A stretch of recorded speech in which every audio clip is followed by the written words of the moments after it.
choisis la vie.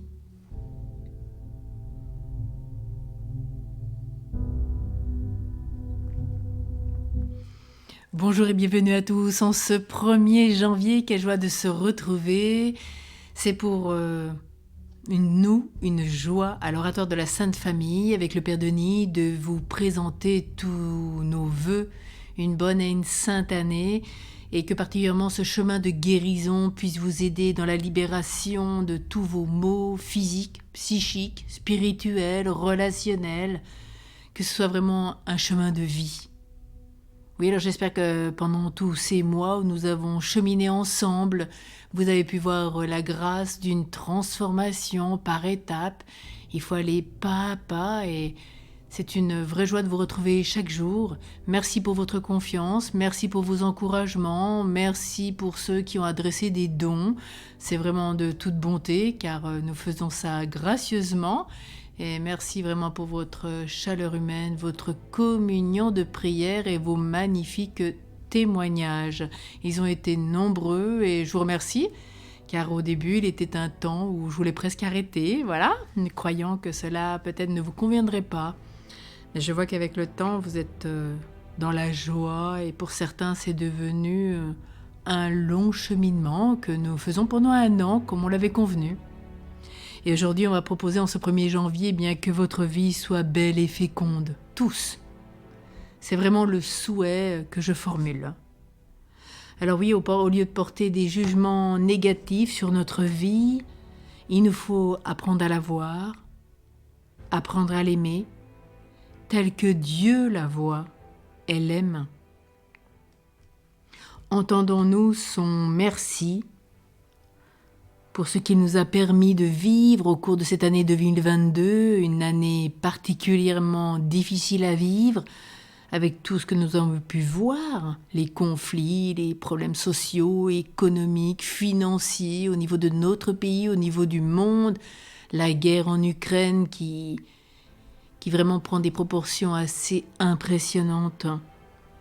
Alors nous allons vraiment rendre grâce pour ce que Dieu a permis et réalisé dans nos vies. Le but, c'est qu'est-ce que je change aujourd'hui dans ma vie, ici et le maintenant. Voilà la grâce de l'instant présent, la grâce de la sainteté. Et les saints, c'est bien ceux qui ont nourri cet instant présent et qui, même s'ils sont tombés, ils ont toujours cherché la grâce du relèvement avec Dieu.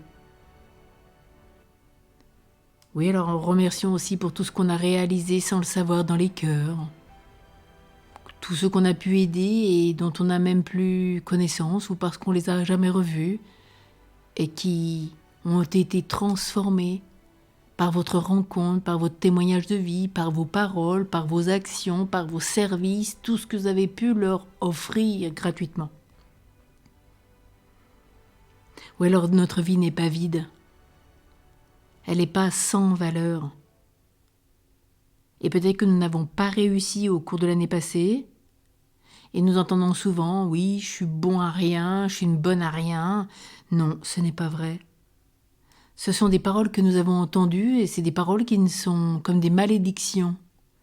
Aujourd'hui, apprenons à formuler nos vies de façon positive et à générer des vœux pour chacun, afin que vraiment ils puissent trouver des grâces, afin qu'ils puissent trouver un relèvement. Même si cela, parfois, dans tout ce que nous avons entendu depuis l'enfance, n'ont pas de sens. Et puis ne pas se comparer aux autres. Ne pas porter au nu les personnes, les réalisations des autres. Ne pas dévaloriser les siennes, car chacun est un membre de l'Église et de l'humanité entière. Chacun a des grâces spéciales. Chacun a une valeur, des talents que nous ne pourrons pas remplacer. Et il faut vraiment que chacun puisse mettre en œuvre ce pourquoi il est fait, car nous avons besoin du plus pauvre comme du plus riche, de celui qui a le plus de talent comme celui qui n'en a pas beaucoup, de celui qui est au service comme celui qui donne quelque chose, peu importe. Nous avons besoin de tous, sans exception, et vous rappelez que dans Saint Jean, le Père éternel veut que chacun de ses enfants soit sauvé. qu'aucun ne soit perdu. Et c'est vraiment le souhait, j'ai toujours dans ce cœur, prier pour tous les enfants de Dieu, prier pour tous ceux qui vivent dans cette humanité parfois très compliquée, prier pour aider à ce que chacun puisse trouver sa voie, son cheminement, trouver grâce auprès de Dieu, qu'il puisse avoir un minimum de sortir de la misère. 2/3 de la planète vivent dans la misère, en guerre, en conflit. Et nous, souvent particulièrement en France, nous nous plaignons. Ne nous plaignons pas, nous vivons dans des conditions idéales. Toutes les nuits, nous avons un toit, nous pouvons avoir du chauffage, nous avons la grâce d'avoir encore une liberté d'expression, une liberté de pratique religieuse. Où j'ai vu encore dernièrement dans un foyer de charité en Chine, où ils n'ont même plus le droit à l'expression. Et si vous vous ouvrez vraiment à vos voisins, à l'international, vous verrez bien que nous sommes graciés encore en France. Alors ne perdons pas les grâces que nous avons et tout le potentiel de chacun. Alors abandonnons nos jugements, nos comparaisons, nos phrases toutes faites, nos habitudes qui nous enferment dans du négatif.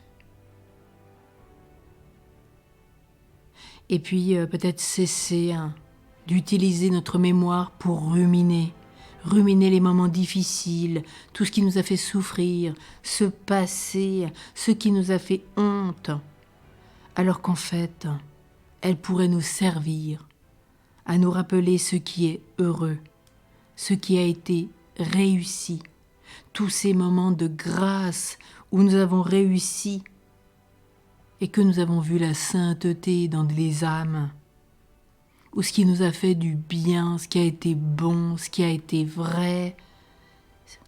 Peut-être que nous avons rendu service tout simplement, ou même avons eu l'intention de le faire. C'est déjà grand, parce que ça veut dire que nous sommes déjà ouverts à la grâce quand on a l'intention. Et puis cessons toute projection sur l'avenir, car nous ne savons pas si demain matin, en ce 2 janvier, nous serons encore vivants ou pas. Peut-être que nous serons auprès de Dieu. Alors, ne jugeons pas le passé et ne faisons pas de projection sur l'avenir.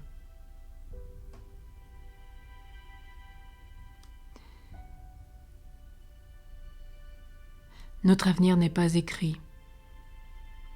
Je vous rappelle bien que le passé, il faut le confier à la miséricorde de Dieu. L'avenir est à confier à la providence de Dieu.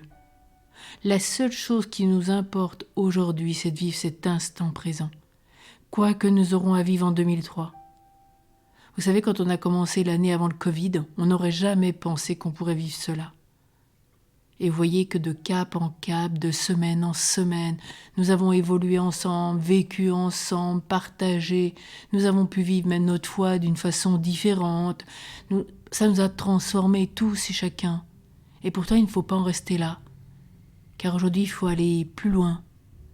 Et il faut arrêter de penser à ces guerres, il faut prier pour que vienne la paix sur la terre, que les épidémies, bien sûr, soient arrêtées, stoppées sur le champ, parce qu'il nous faut une épidémie d'amour cette année. C'est ce qui manque à chacun.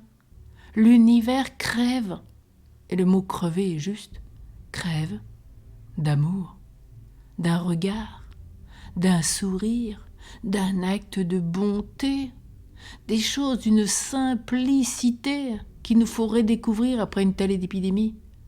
Oui, 2023 sera vraiment l'épidémie de l'amour. Eh bien, beaucoup de gens aussi n'osent plus des gestes de tendresse. On a vu des nouvelles formes de publicité dans les villes, je ne sais pas si vous l'avez vu, qu'il fallait avoir des gestes de tendresse envers chacun.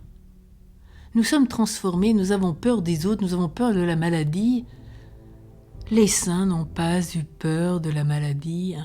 Certains ont porté des lépreux, vous vous rappelez le baiser du lépreux, etc. Donc je ne demande pas de faire des choses comme ça là, mais je veux dire, il faut vivre avec. Et beaucoup me disaient, oui, cette épidémie du Covid-19, peu importe. Nous avons le Covid-23 de l'amour. Et l'amour, il est bien plus important de répandre cette épidémie qui nous aidera à aller de grâce en grâce, de voir le monde d'une autre façon. À regarder non plus 20 heures du malheur tous les soirs. Peut-être fermez votre télévision, fermez vos portables. Fermez tout ce qui ne va pas par rapport au mal, à toutes ces paroles maléfiques permanentes qui ne vous font pas de bien.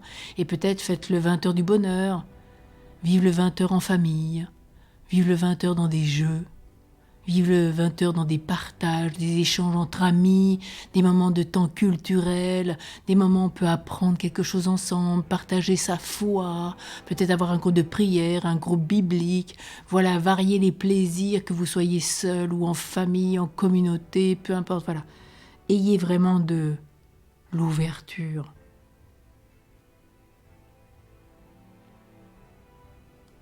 Alors oui, soyons vraiment des vivants. Et vivons le présent tel qu'il est aujourd'hui, en ce 1er janvier. Et acceptons-le ainsi. Rien ne sert de nous rebeller. Ça ne sert à rien. Nous avons à transformer le monde goutte à goutte et chacun en a la mission et la responsabilité. Nous sommes co-responsables. Vous savez, quand une âme s'élève, dit saint Paul, tout le monde s'élève. Quand une âme s'abaisse sur la terre, tout le corps s'abaisse. Alors, faisons un cadeau. Élevons-nous et nous ferons un cadeau à l'humanité entière, à plus de 8 milliards d'hommes qui vivent en ce moment, tous ceux qui vont naître, tous ceux qui vont nous quitter. Prions pour les âmes du purgatoire pour que nous ne fassions qu'une seule communion avec celle du ciel. Soyons heureux, regardons avec des regards émerveillés le ciel, car c'est ce qui nous attend, car nous venons du Père, nous retournons au Père. Oui, aujourd'hui, c'est le 1er jour de cette nouvelle année, le 1er jour de notre nouvelle vie. Et même si ce jour se résume à l'expérience de notre ancienne vie repositivée, à présent, comme il est écrit dans la Bible, « Voici que je ferai toutes choses nouvelles » Livre de l'Apocalypse, chapitre 21, verset 5. Je vous inviterai peut-être à le noter en lettres d'or aujourd'hui. Apocalypse 21, 5. Voici aujourd'hui que se font toutes choses nouvelles en toi. C'est aujourd'hui, ici et maintenant. Enrichi que tu es par ton passé, construit et revigoré par lui, car tu sais le discerner dans tous les événements de ta vie, même les plus douloureux. Il y a et il y aura toujours un cadeau. Alors aujourd'hui, reçois ce cadeau de la vie, choisis-la, partage-la. Alors vraiment, 2023, une épée d'amour. Vous voulez faire un cadeau, vous n'avez pas d'argent, donnez de l'amour, c'est plus important qu'un beau cadeau. Le cadeau, ce n'est que du matériel. Partagez l'amour, vivez l'amour, donnez l'amour. Vive cette épidémie d'amour. J'ai peut-être été longue, mais je suis très heureuse au moins de vous avoir partagé cela. Et vraiment que 2023, c'est cette année de grâce, de transformation en vue de la sainteté du ciel. Car au ciel, nous ne vivrons plus qu'une seule chose, dit saint Paul, l'amour de Dieu, l'amour de nos frères et sœurs, et un véritable amour de nous-mêmes. Alors soyons heureux. Belle épidémie d'amour. À bientôt et à demain, on se retrouve pour ce grand chemin de guérison. Soyez bénis, soyez aimés et nous vous aimons. Belle journée avec sur le cœur de Dieu.